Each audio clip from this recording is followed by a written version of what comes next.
welcome to Story Punk. I am Scott. And I am still Drew. I know. I figure I'm going to try to do a different intro now. No, I'm not. I'm just going to do the same. Well, I mean, we started the episode. Here's my name. Here's your name. Hello again, everyone. We're looking forward to talking to you about a different movie today. Another for our October horror Halloween series. Very scary. I don't know about that, but we'll see. Yes, yeah, this is our Halloween series of scary movies. You didn't want to do what I originally suggested for October, which is just Pete Davidson movies, but whatever. We can do one of them today. Well, I don't want to get that scary. So anyway, so yeah, today's episode is about, we're going to discuss the movie Bodies, Bodies, Bodies. Directed by Helena Rain. Helena Rain, as we were instructed by some dude on YouTube because we weren't sure how to say it. But a Dutch dude, so it's legit. It was Dutch. No, it was legit for sure. We could also refer to this as Body Cubed. And, right. That's how I wrote it in my notes after a while. Nice. I know. It was like kind of like, or BBB. Right. Or BBL. No, that's something different. I'm sorry. Yes, it is.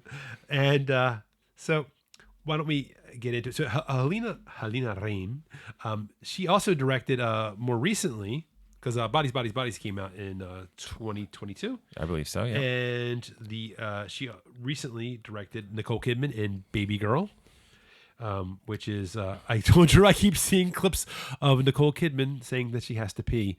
Yeah, I haven't seen that either. That is on my list. Nicole Kidman has continued to have such an interesting career and work with all different kinds of directors. And so her in a corporate sex movie sounds interesting. Sure.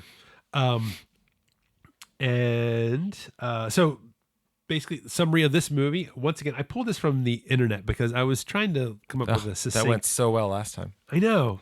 Do you want to describe it? Yeah, sure. You go for it then. But are you sure you don't want to read it first? Because the last time you read it, and then as you read it, you were like, this isn't a good I know, idea. I realized this is a bad idea. As I'm in the middle of reading it, I'm going, I should have read it first. So anyway, it's about a bunch of brats stuck in a mansion during a hurricane, and things go dangerously wrong. How about that? Does that sound good? That's fair. And I mean, it's a bunch of 20-something spoiled kids, Yeah. from a lot of different levels of a lot of money, Yeah. and they have a lot of their own history and disputes and conflicts together. And also Lee Pace is there, Yes, who I very much like. Yeah. That is the movie. It's another bottle movie. They're in the house. They're stuck in a storm. It doesn't work. Like, it's not in real time or anything, but the movie is essentially the story of one night. Sure. And it's a satire of class and privilege, and also the language of progressive politics and youth culture. Generation Z. Generation Z. I remember when they used to refer to us like Generation X. Yeah, well, we're still the best one. We're also one of the smallest. Yeah. I guess everybody started wearing condoms. Yeah. I don't know. The boomers were less fertile than the boomers, I guess. So this movie so that's basically the breakdown of what's going on here. Is you have some you start off with two characters with a long kiss. I read the explanation of why she started off with a kiss. Like the director, you mean? Yeah, the director. Sorry, yeah, I should probably point that out. She said she wanted it to be passionate, but also come across also somewhat, I guess, feral and animalistic, because that's what this movie was supposed to be about. I guess. I mean, sure. That sounds that whatever. That was. But so you have the two characters, B and Sophie. And B is played by Maria Bakalova, Yes. who was in the second Borat movie. Yes. And is wonderful and laid Rudy Giuliani out on a bed. Very nice. Yeah, very nice. That's B. And then Sophie. B is Sophie's new girlfriend, and Sophie is the one who is the connection into the social group. Yes. And that's played by Amanda Stenberg, who I quite like both of these actresses. I didn't recognize her at first. She had those. She had the blonde, she had blonde braids. Yeah, and I didn't at first. And I was like, oh, I've seen her in other stuff. Yeah, you may have seen her in The Hate You Give, The Acolyte. The Acolyte. That's right. In twin roles. Yeah, she's in The Hate You Give, and my favorite role of hers, and I'll try not to cry. Yeah, she plays Rue in The Hunger Games. Oh, okay. Who's the youngest player in The Hunger Games, who dies on camera with Katniss with her and starts a revolution. And I remember seeing that, and I was like, I don't know who that kid is, but please more. Yeah. And she's been doing some interesting stuff since then, and also this movie. Yes. I don't know. That's almost sounded like a backhanded compliment. What? It's crazy. What are you talking about? I don't know. I thought like, so the structure of this kind of reminded me of, it's sort of like almost like Agatha Christie's And Then There Were None, where we have, people people dying overnight one by one. That's true. So but maybe I'm jumping ahead of myself a little bit here. When the first two characters show up. Oh, actually, let me back up. I'm going to back up and say one thing, which is very interesting to me as a technical standpoint. I know we usually kind of get more into the technical further into the podcast, but I want to bring this up. We're free, man. I know. Yeah, we're doing a free forming, man. And the scene when Sophia and B are driving to the mansion, and after the feral kiss, they are driving, and they cut to this, what I assume would be a drone shot, real wide out shot of them driving. I mean, I guess it's the side of like a big like mountain road or whatever. Another very pretty movie when it's lit. But what cracks me up is that it's such a quick shot, and it's such a beautiful shot.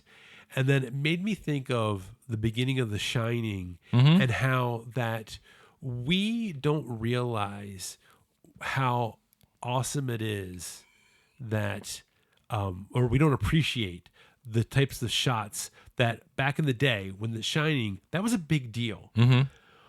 You get a helicopter to do those kind of those overhead shots like that.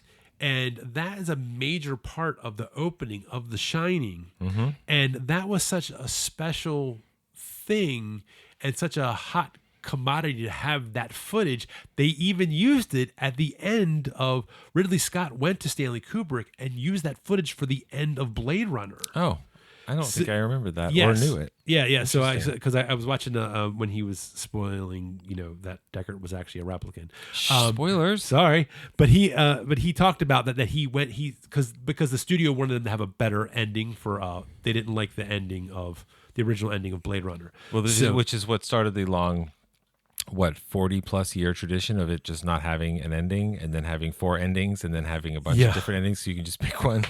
So he but anyway, and that was such a special thing, and I almost had to laugh that shot, they hold that shot for seconds. I mean, not even I don't even think it was 10 seconds.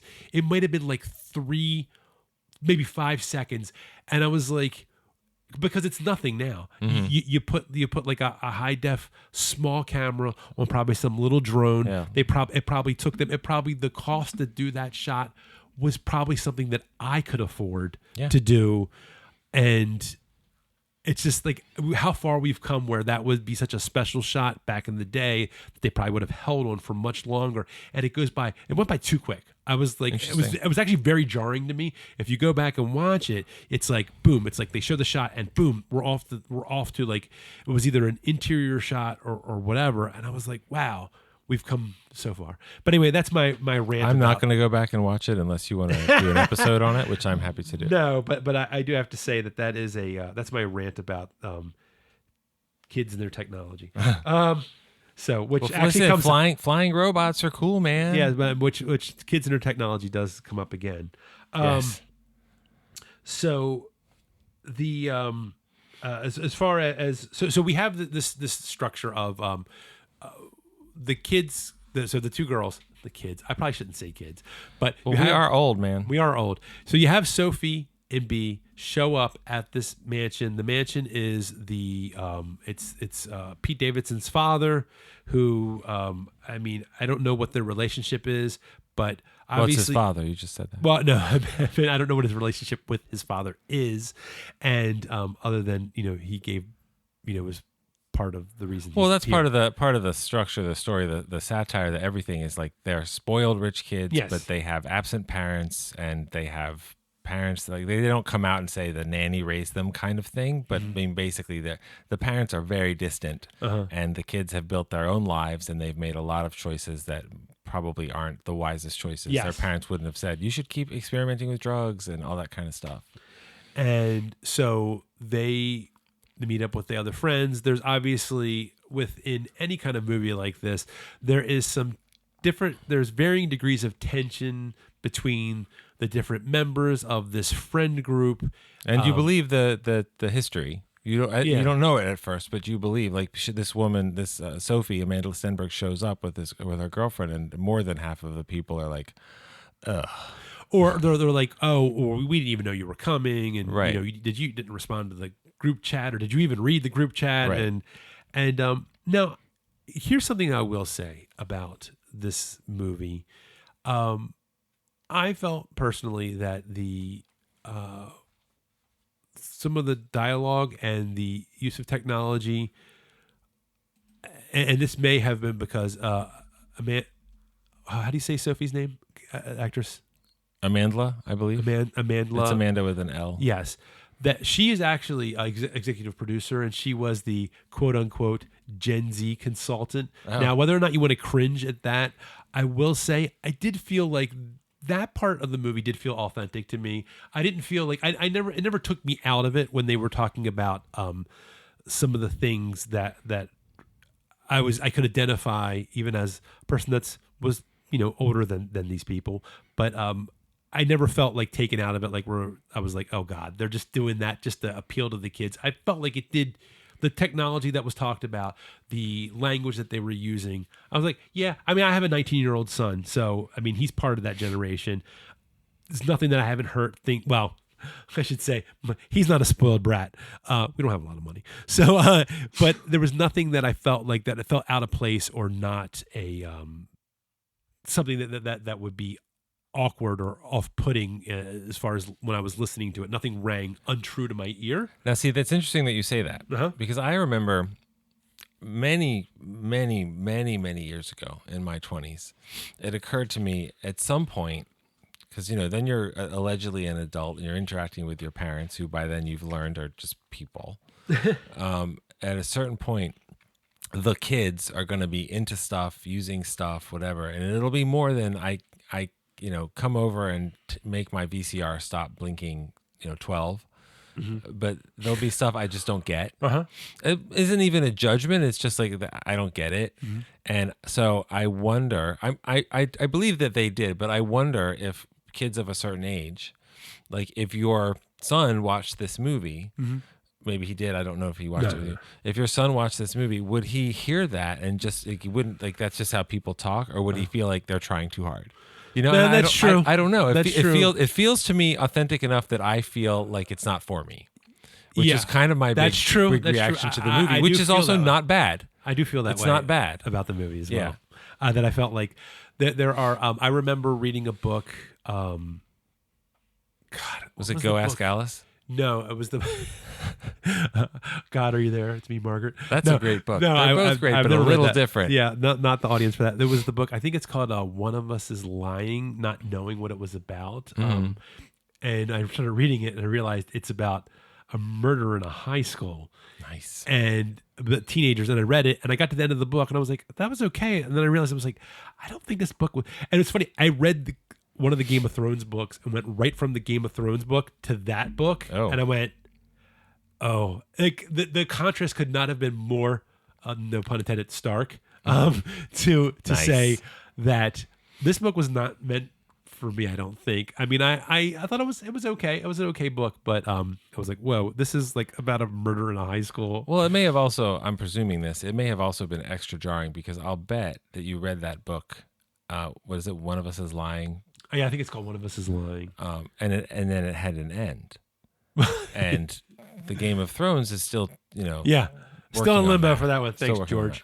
But yeah, so I mean, it's very possible, like you said, and it's a very good point to make, is that it was passable enough for us to listen to. But I also think that our generation, and maybe I'm biased, but I do feel like we are a little more unique, where that the way that we came up with technology as opposed to the generation behind us, the boomers, because you know, like people our age, like it's not unusual for like people our age to play video games and stuff like that. But I never would have saw like my uncles or whatever, like, or my dad or whatever. Yeah. Like, No, you'll see videos on YouTube. Like I got my grandma to play Grand Theft Auto, and she's having a good time. But it's like it's silly. It's like watching The Running Man, and you know, and quote unquote old lady says shit or fuck yourself. Or something. Yeah, like a 55-year-old man playing like Call of Duty now is not that unusual, and not that to say that because he plays Call of Duty he understands Gen Z. I don't mean it in that sense. Although also if he's playing Call of Duty, unlike the video games that like your parents would have played when you were 9 or something, it's social. Yes, that's like true. That's very different. And I know you have kids, and I don't know if any of them went through this part of it, but it's not unusual for kids to tell you like my 2 best friends, I've never met them. Yeah, we play Halo or whatever. Halo's probably a dated reference, but you know what I mean? Like video games, I think, still in the popular imagination are isolating. They're not really the same way as if like you just stayed home and played Space Invaders all the time. You not talk to anybody. But like my middle son, who is it's just kind of funny to listen to him. Like when he plays online, it's like the things that I used to remember discussing with my friends when I was like, and I'm not trying to make this into like go outside, kids, or whatever like that. I'm not trying to make it like that, but I'm saying that the things. Well, it's not, but the things I remember discussing with my friends when we were outside doing activities. These are the things that he's discussing with his friends. They're talking about teachers. They're talking about sports. They're talking about things, you know, while they're playing. You know, they're playing Madden together, or they're playing, you know, Fortnite or whatever. These are the things, the conversations they're having. And I'm probably really getting off of the topic here, but the point was I felt that it was authentic enough where the language that was used here didn't really bother me. And I do think that there's a lot of buzzwords that are used. Sure. And language, especially at the end when like all of the secrets and resentments and angers are revealed, then it's a lot of the language that some people on part of this political spectrum would roll their eyes and go, "Oh, it's woke," and all that kind of stuff. Well, not even so much woke. I do feel like we're at a time now where there's so much, people share so much online that that a lot of like I feel like there's what I would call, and maybe somebody else calls this. I'm not saying that I'm unique coming up. No, with invent this. something sociological right now. Do it. Weaponized therapy talk. Okay. Where you know and there's very much so. There's a scene where Pete Davidson's like that, where she's like, "You're gaslighting me," and he goes, "Gaslighting?" He goes, "What does that even mean?" He goes, "What are you going to call me, a narcissist next?" And we hear it because a lot of people talk about that online. There's a lot of discussion about gaslighting and red flags and narcissism and triggering and all that language. Sure. All that language, which the movie doesn't mock them for talking like that. Yeah. It's just how people talk, which I think your observation is true online, especially. Yeah. And I feel like, and I also feel like, the way that Pete Davidson, even though he is kind of mocking his girlfriend, mocking it. I'm saying the movie. Yes. Isn't. And that's what I'm saying is that I think that was something that they did well, where it was like, he was kind of like, this is bullshit, because that's how people really talk about it. The people that you have the people that are really into it. They're like, oh my God, I've self-diagnosed myself with all these different things, and what you're saying is triggering me, and blah blah blah. And then you have the people who are like, triggered, what? Just turn off your computer, or just shut your phone off. You know what I mean? It's like, so you have these two camps. So I felt like that was a realistic interaction. But they also that was something that I think they did well. That like you learn a lot about who Pete Davidson's character is from that scene. Yeah, you learn a lot about what he's angry and in pain about, and you've learned already a lot about his character and how insecure he is, and all this kind of stuff from his interactions with Lee Pace, who's older and more attractive and a vet. Who's in Afghanistan? Well, it's one of the best jokes of the movie. It's one of the best jokes, but in terms of it, the whole movie is also about perceptions of things. So. I think something you'll see in that all of these all these characters, I mean, well, first of all, one of the things that I suggest to anyone, if you have not watched this movie and you're listening to this podcast, which I don't know why you would listen to the podcast without watching this movie, but People do all the time. It that's turns true. out, That's true. and I don't want to discourage them. No, and I don't want to discourage them as well because we love anybody that wants to listen to our podcast. Yeah, even if you want to hate listen, thank you for your time. Yeah, we do appreciate it. But one of the things that helped me tremendously was to recognize that these are characters that exist in a satirical piece of art because it made them infinitely less annoying. Oh, sure. Because I kept telling myself that because there are certain points where you're like, oh boy, this is a bit much. And but that being said, as far as characters in general, I do feel like every single one of these characters is wearing a mask. Everybody is something to some extent, not really, either not who they say they are or who they're pretending to be. I mean, I even think Greg, who is the Lee Pace character, who, while he's not necessarily, I don't think he's really hiding anything. I think the fact that he is much older, because I think he's like... He's supposed to be in his 40s and he's hanging out with 20-year-olds. Yeah, so I think that is sort of like, while he's not maybe concealing anything, at the same time, he's certainly acting like he's a lot younger. But it feels than he inappropriate and Yeah. a little sad. Yeah. which obviously was intentional, and that is that's sort of how I felt like. So every character is sort of hiding something, which helps lend the sort of the it helps actually with the overall mystery of you're trying to figure out like, well, who's murdering these people. Tell me what the mystery is. Tell me what's going on. Tell me, what is bodies? So, you mean bodies within the story? What is that? Within the story is it's a game. It's a party game, and I have played this game under a different name called Mafia. It's also called Werewolf Or Killer. Okay, yeah. Yeah, I mean, that makes sense. Yeah, and it's not very creative, but that's what it is. I've played it. I've played it online and in person, and it's. Aren't you in touch with Gen Z? Yeah, No, this is older. I played this years ago in never mind. It's a whole story. It's a stupid story. But it just like I played it many years ago. So basically, what it is that one person is designated as a killer. Nobody knows who the killer is, and the killer designates.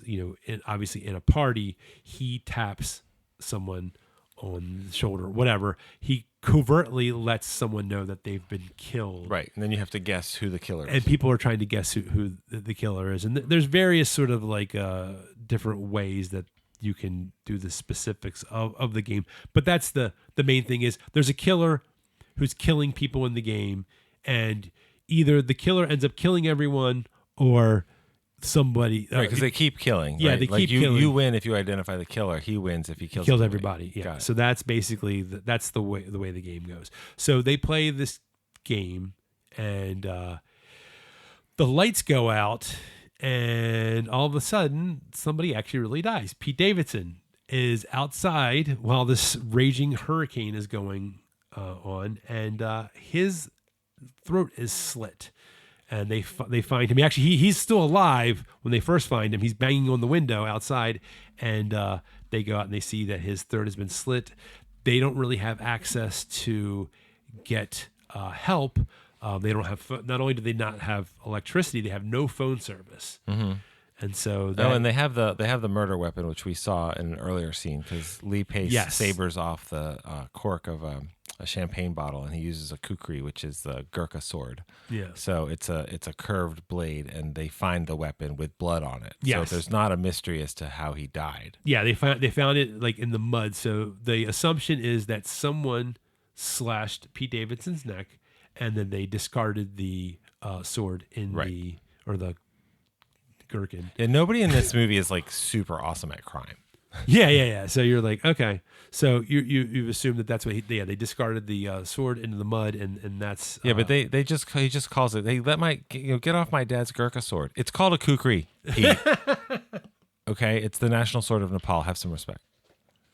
So, now because of the fact that Lee Pace's character Greg was sort of him and Pete Davidson were kind of butting heads. They're the only men. Yeah, they're the only two men. Well, there was a third man, but he's gone. Right, you hear about Max, and there was some kind of fight or something, and he left. So he's not there for the night. So, there's always that kind of lurking in the background, too. You're kind of wondering, did he come back, maybe? I don't know. See, it's funny you say that because I completely forgot he existed until the end. Yeah, I mean, they bring him up a couple times, and then they just stop talking about him. And he does show up at the end, and he's kind of the character that walks in and sees some sort of mess and chaos and goes, "What happened? What happened?" So so obviously the first thing that these party goers, though, well, there's only women at this point. They think that Greg did it, and they also because he was the I forgot to mention he was the first person killed in the game, so he just went to bed. He was like, "Well, I'm dead, so I'm out of the game. I'm just going to go to bed."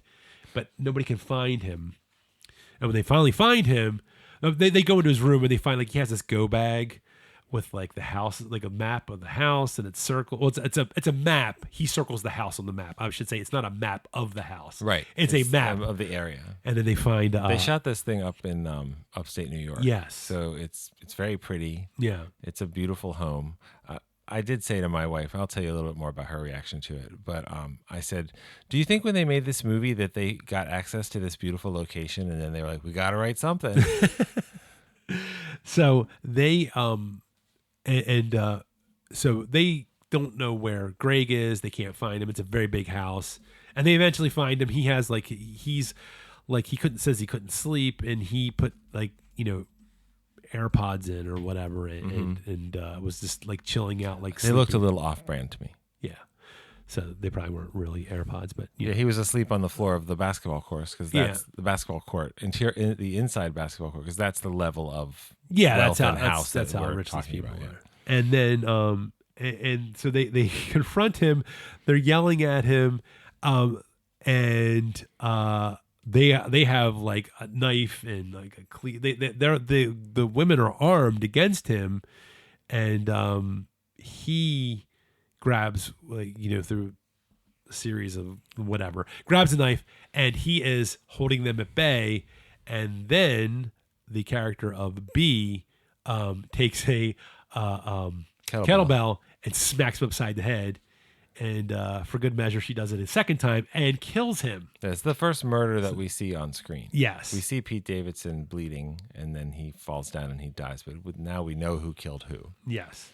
And B is, of course, already suspicious because she's the one from outside, even though so is Lee Pace's character.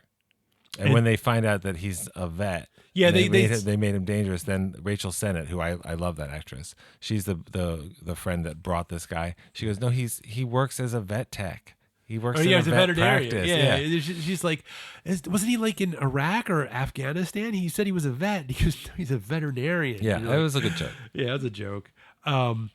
Which kind of reminded me of the Borat joke when he was Ali G. Mm-hmm. That's why there were so many sick animals in Vietnam. Yeah, right. But well, look, I mean, the movie continues like that, and you start like the 10 Little Indians. You start running out of characters. And yes. Before people die, you generally have an airing of grievances, and you learn more about the history of like who's. I have a problem with a lot of you people. Yeah, kind of, and so you learn about how that goes and stuff. And the music. It's funny. I wrote like this is a bottle movie like Heretic. And other movies we've done. It's A24 like Heretic.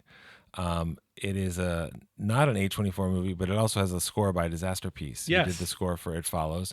And so some of the vibe of the movie almost felt like a giallo Italian horror movie because it had the synthy score and all that kind of stuff. I say it was a Gen Z slasher version of Clue.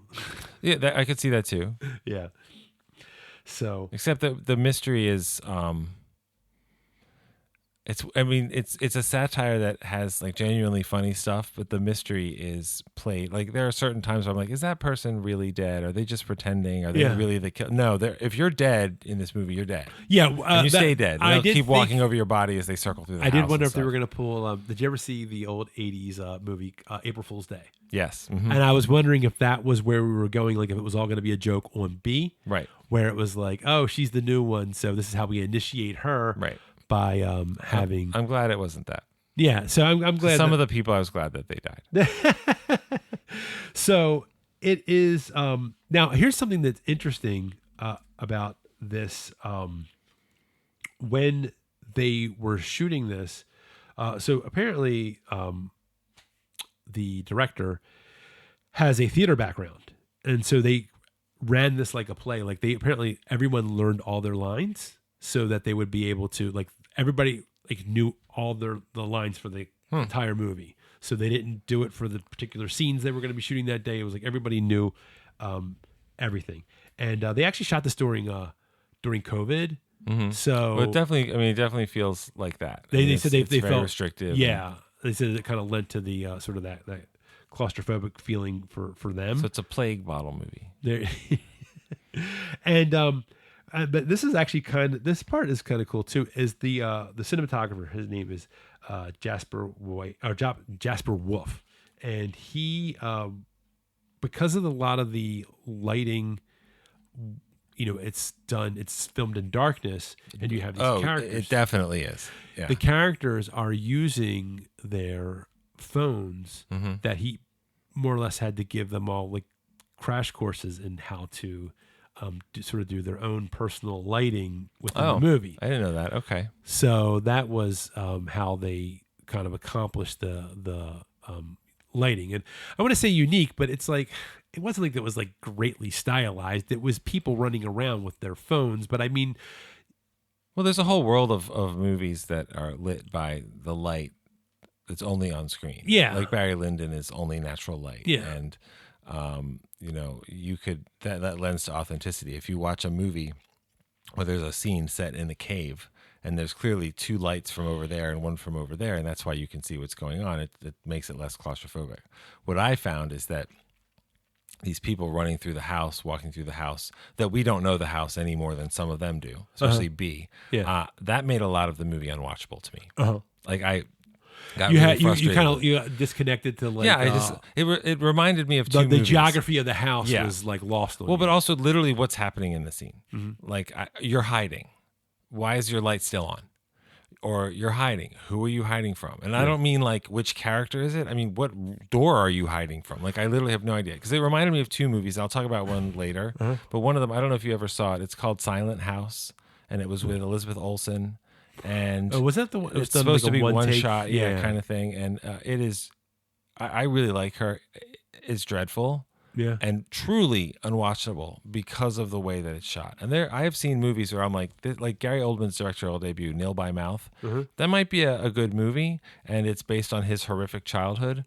The camera is so shaky cam, I had to leave after 45 minutes. I was like, I can't watch this. And it took me out of the experience of the movie. And watching this movie, I felt like I don't know what I'm looking at, and I don't know if I care enough because of that to...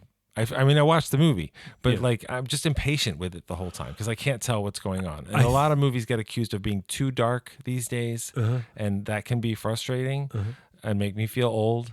But this was like, I don't like. What are you doing? What are you doing this for? I feel like I'm missing the point. Not that there isn't a point, but I'm missing it. I feel like what would have helped is that there weren't enough landmarks in the house. That's true. I feel like if that would have helped tremendously because there would have been a thing like I even remember well, like the basketball court was pretty distinct. And but had lights, but they even barely without went power, in there. but they were in one scene. Yeah. So it was like because it reminded me of like I remember how they kind of solved that issue in Die Hard because there's a lot of places that he goes into like when they're going like around like where the elevator shaft is, and they had that picture of the topless girl. woman. Yeah, and he kept like walking, and it was different like characters encounter it. But yeah, so you kind of knew like okay, that helped orient you, and I didn't feel like there was anything in here and I felt like on top there were certain places like that they could have really drawn more attention to, like there's a chandelier, there's that one part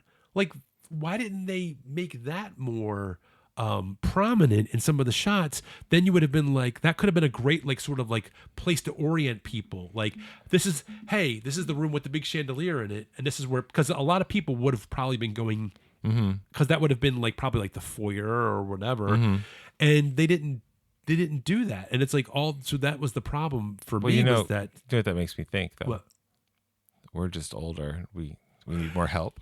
No, I don't. I'm just kidding. No, I'm just No, saying. we are older, I but- do feel like that there was. I think when you do a movie like it's not. It's it's like think of the movie Clue. I mean, it's like and now granted that's based on the game, and part of the whole point of the game is that you have geography, the distinct rooms.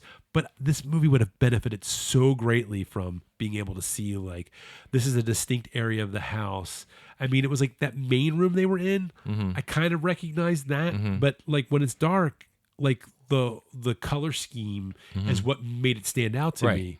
And once it's That's dark, the red then room. That's the blue room. you- Yeah, you- absolutely. you lose Look, that. I mean, that was a creative choice that they made, that the filmmakers made. And I'm not saying it's right or wrong. I'm saying it took me out of the movie.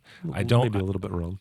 No, but I mean, I don't think it's sloppy. Yeah, I don't yeah. think it's they didn't know. Like filmmaking is making choices, and that's a choice that they made, and maybe they made that choice to make it feel more chaotic or more dangerous or whatever. If they had really locked onto B as the central character, Yeah. then maybe that would have made more sense to me because she doesn't know the house any more than I do. There is a But- little bit of a lack of focus too. Yeah, which I is feel like it's like confusing. sometimes they kind of latched onto her and you're kind of like, okay, this is the story that Mm-hmm. I'm following.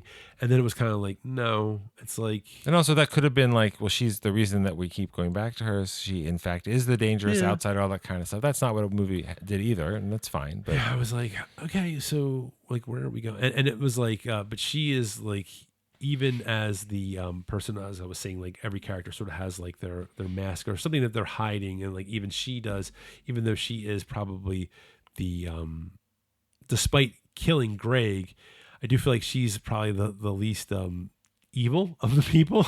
yeah, and it's but her story was that she didn't have she was obviously not like rich like these other people that she's hanging out with. She didn't finish college. She didn't even have a job at the moment. So it was like and you're like, so she was kind of pretending like she was supposed to be something that she wasn't, but I think well, I mean, at a certain point, I wasn't sure if we were going to turn into another movie that I don't think really works, but was more entertaining. Have you seen Saltburn? no. I mean, that is about essentially a guy who's not rich and not what he seems to be, but also not. He claims extreme poverty and the difference. And you could have told me that, B was from, a refugee from a war zone in Eastern Europe, and she came from nothing, and I would have been like, okay. But that character in Saltburn literally exists to infiltrate, destroy, and take over a wealthy family that is its own dysfunctions. Was he like the talented Mr. Ripley? Kind of, Uh-huh. but you don't realize that that's what's happening at first. Okay. It's Saltburn is a better idea than a successful movie, and it's got some really visceral, icky stuff and graphic stuff, and some really fun performances. It doesn't really work, and to me, this movie I keep coming back to. It doesn't work for me. It just doesn't work for me, and some of that is because it's not for me. Yeah, I mean that's It's just not. I mean, I think that someone that to that point, I do think that someone much younger probably will get more of a kick out of this movie. But it is sort of like, I mean, it's a fine like distraction type movie, but it's not something that I'm really gonna kind of like feel like I can really dig into. Well, look, when we started watching the movie, because I was watching it with my wife, and she made the mistake of watching a movie, and we watched it in the dark, and she's laying down and has a pit bull on top of her. So that's immediately a weighted blanket nap situation. Yeah. So we started watching it, and she vaguely remembered Pete Davidson banging into the window, bleeding from his throat, and then the rest of the movie was just gone. Yeah. And I said, well, what we had chatted about for a moment when the movie had started, because when you first see all the characters at the house, they're all underwater, Yeah. and they all stay underwater, Yeah. and stay underwater, and stay underwater. And she was like, oh, are these vampires? Like, is that what this movie's about? Like, are they like monsters, and the whole thing is a trap? Because I didn't know what it was about. Yeah. And it's called Bodies, and is it about like feeding on things, stuff like that? I might have liked that movie better. I don't know, but that's not what this movie is. Write That's that fine. movie. Yeah, that's fine. But I did like you were saying Alice, that actress, Rachel Sennett, who I love in Bottoms and Shiva Baby. Yes. with the scene where, and it just goes to the whole sort of that sort of satirizing the idea of the progressive politics where she tells the one, I think it's Jordan, where she goes, "I'm an ally." Right. Like, Yeah. yeah. And it's, it's kind of played for laughs there, but it is. At least I could tell that who she was in the dark because she wore the glow in the dark necklaces all the time. So and plus she has a podcast. So that was pretty funny. that was pretty. She's like, I thought you liked my podcast. that was pretty funny. Who would do that? I don't know. That's ridiculous. That's silly. So, but I think when I was researching some of this online, I did see someone talk about how they were like, this movie is about how social media has shaped Gen Z, and I'm like, I guess I don't really know if it really feel like it said that. I feel like it's not so much how social media. I feel like social media is more of a conduit to what's already out there. Well, yeah, social media is one of those things that happens in different generations where that amplifies what's already there. Yeah. And what's already there is generally human things. Like they're kids. Yeah. They're immature. They, I think, are from a place of material plenty and emotional neglect. Yeah. And they have histories where they clearly have not been kind to each other. They've taken things from each other emotionally. They've been holding on to things that all start to come out, like that whole, you don't like my podcast? Like that genuinely hurts her. And it was told to her to genuinely hurt her, like that kind of stuff. And so, I would say that could make it more universal as far as like the people in this movie don't behave like they're not real people to me. They behave like people that are significantly younger than me and shaped by a world that is different than the one I grew up in. Because we're the last generation. Our Generation X. There was a time before internet and after Because we internet. drank from the water hose. That's right. We played outside. But nobody ever drank from the water hose before, and That's we right. played till the lights came on. That's right, exactly. And we could go out in the neighborhood and run around, and no one kidnapped us until they started to.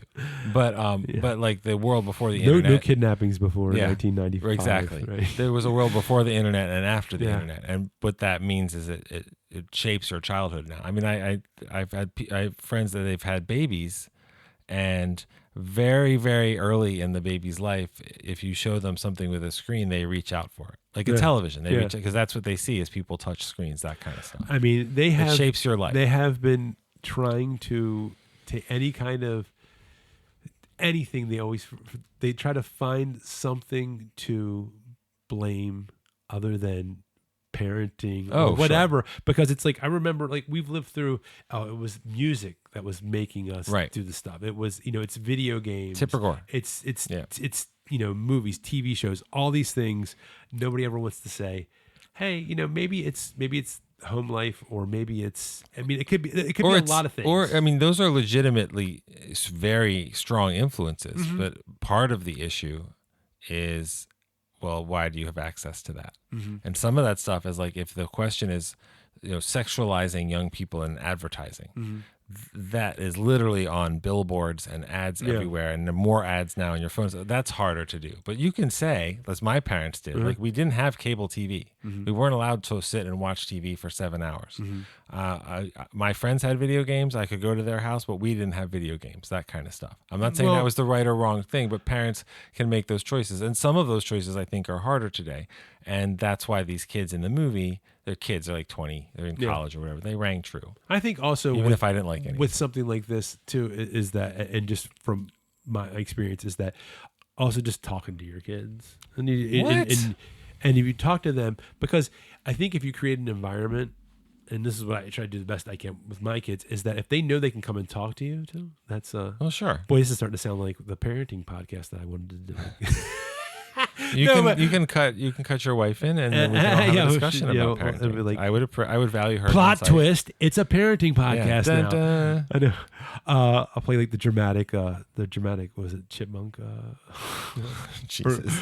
Music. But anyway, so yeah, not to get too off on that topic, but I do think it is that people just need, like, I always try to, like, I know a lot of people like our age and older want to be like, the whole kids today thing.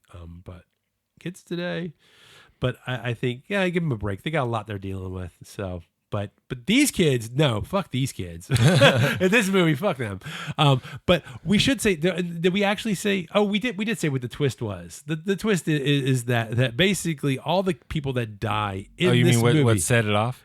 So yeah, We talked about it, but we didn't say it on the show. But as far as everybody else, so the whole time we think that this is a slasher movie. Right, and the someone people is are being killing them killed. one by Somebody's one, killing, yeah. but it all starts off, as we said, Pete Davidson kills himself by accident. Which they find his phone at the end in the Yes. mud, because remember, there's a big storm that destroyed everything. Yeah, they outside of the find his property. phone. So there's only two. So at the end, we're just left with Sophie and B, and that's it. And they're fighting because there was an accusation of infidelity. Yes. That you got to look at her phone. You got to look at her phone. So they're fighting over the phone, and then they find another phone that turns out to be Pete Davidson's phone. And on that is a video that he shot of himself trying to saber off the cork of a champagne bottle because Lee Pace did it in front of him and made him look bad. Yeah. And he accidentally cuts his own throat with a sword, which is unexpected and kind of funny. Yeah, so that was, I mean, the twist definitely made the movie better.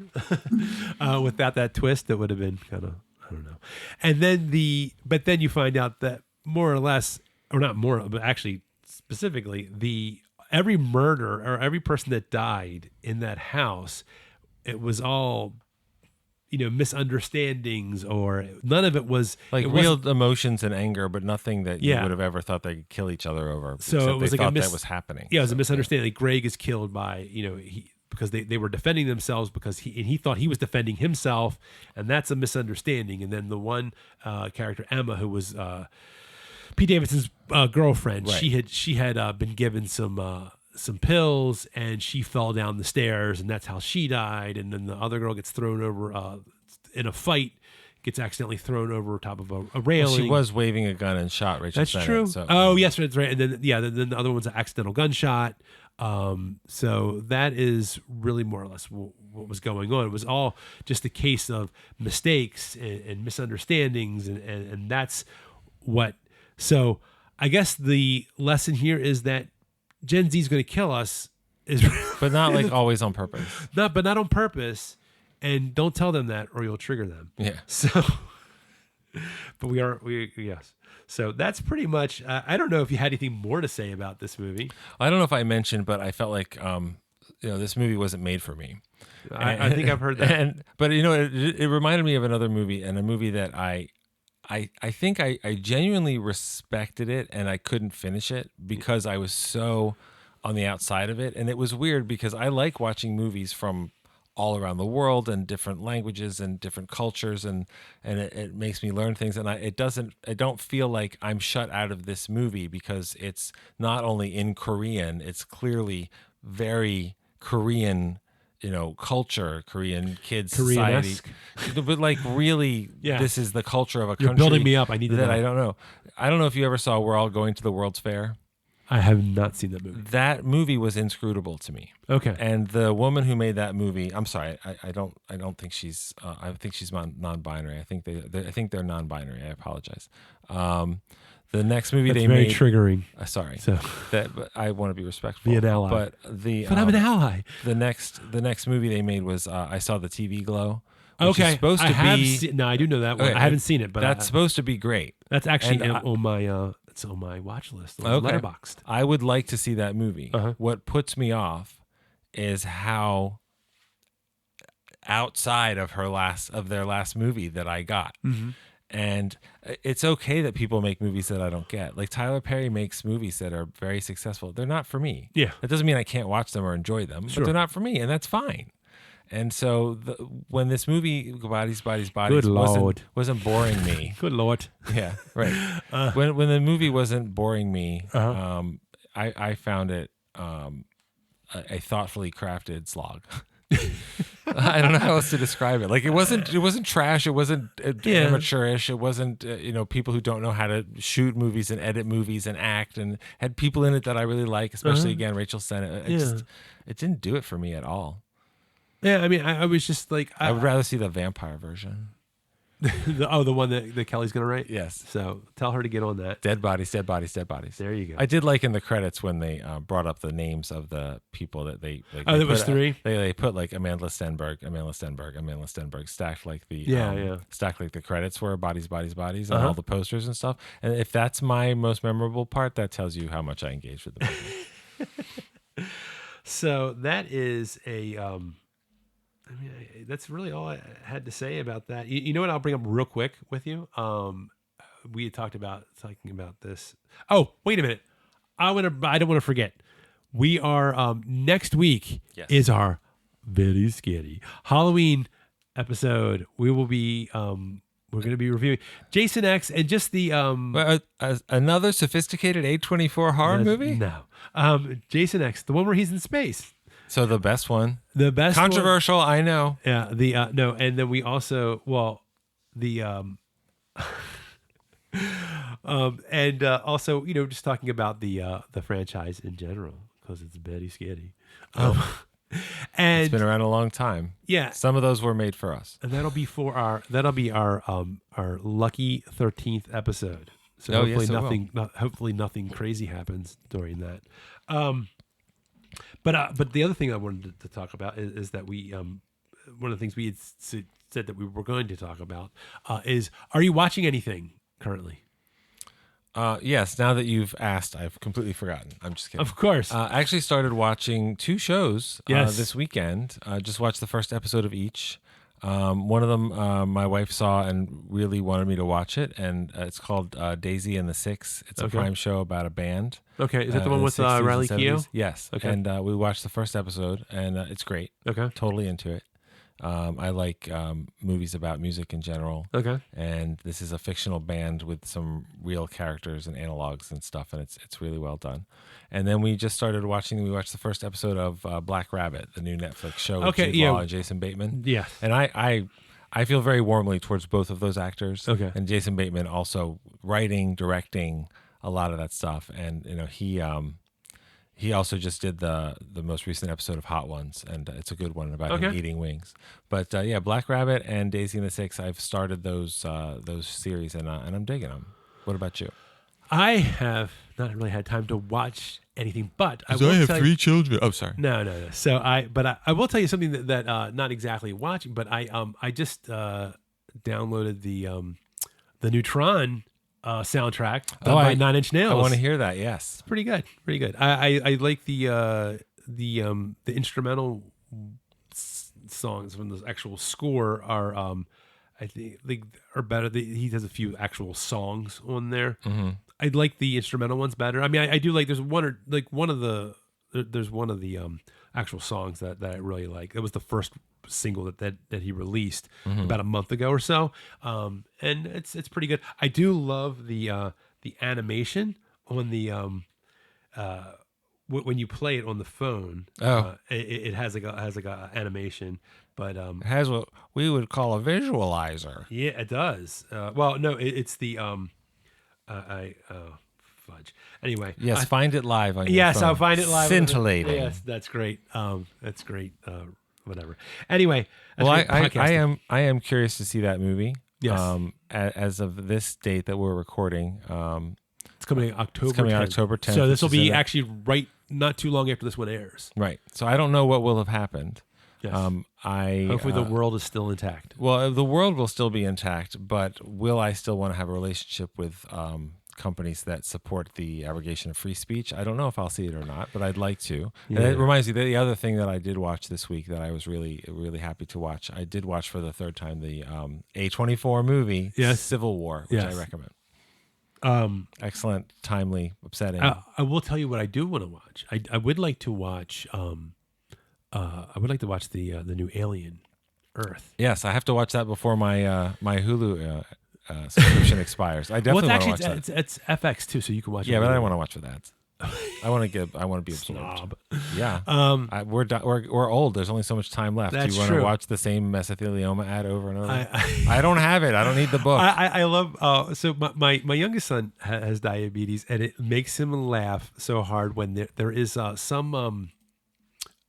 Now he has type 1, but there is an ad where they where they sing a song about type 2 diabetes. Jardiance. Is that what it is? Yeah. He laughs so hard that there is a there's a thing because I got my diabetes under control or something like that. Yep. And he laughs so hard he thinks that's hysterical. Well, he's like, there's a song about diabetes. Hopefully he won't get older and then start resenting that there's no type 1 diabetes pharmaceutical campaign. So yeah. I'm glad he's enjoying it I now. know, jeez. Anyway, so I think that's a wrap on Bodies Cubed, as I like to call it. Yeah. And we'll be back. So we'll be back next week. As we said, we'll be talking about Jason X, and that'll conclude our horror series for the month of October. And in the meantime, I suspect we'll do other horror titles. Oh, in I'm the future, sure. But I'm sure. I hope you enjoyed our little tour of some recent films. Yes, and in the meantime, you can check us out on Instagram at StorypunkPod. We have updates there, and you can find out when we release the next episode. And also, we have a Storypunk Substack and Facebook page, and we are also, what am I forgetting? Oh, Letterboxd, Storypunk Scott, and also Drew as our empire expands. Oh no, not Drew. You're Oh yeah, Letterboxd. Sorry, Solid Gould. Solid Gould. Yeah, we're not doing the intro again, and I think that wraps it up. Any last parting words? Yeah, I'm glad we're done with this one. Okay, I enjoyed our conversation, but didn't care for this film. Yeah, this movie is out of all the ones that we've done so far, I would say not for me. I may have mentioned not for me. So I would say I think I was more accepting than you, but not much more. So well, you're older, so you've learned more in the world. Maybe. Anyway, and with that, I will say, always remember that story matters.